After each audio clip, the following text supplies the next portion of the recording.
Where does the name RSP come from, and what does it mean? Hi, I'm Mike Ryan, the CEO of RSP.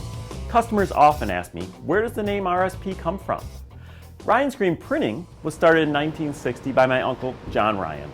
He started it in his parents' basement. I know, how cliche.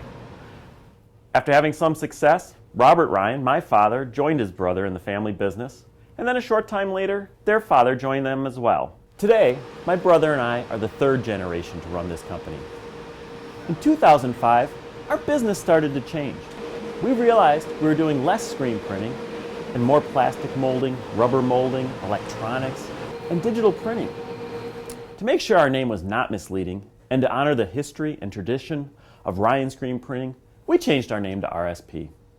Today, we have around 200 employees and service thousands of customers in over 40 countries around the world. Our small business may have grown up over the years, but we still maintain that small, family-owned business mentality of partnering with our customers and always treating them right. Now you know where the name RSP comes from. Thanks for watching. If you have any questions or would like to talk to one of our experts, please give us a call. Visit our website at rspinc.com.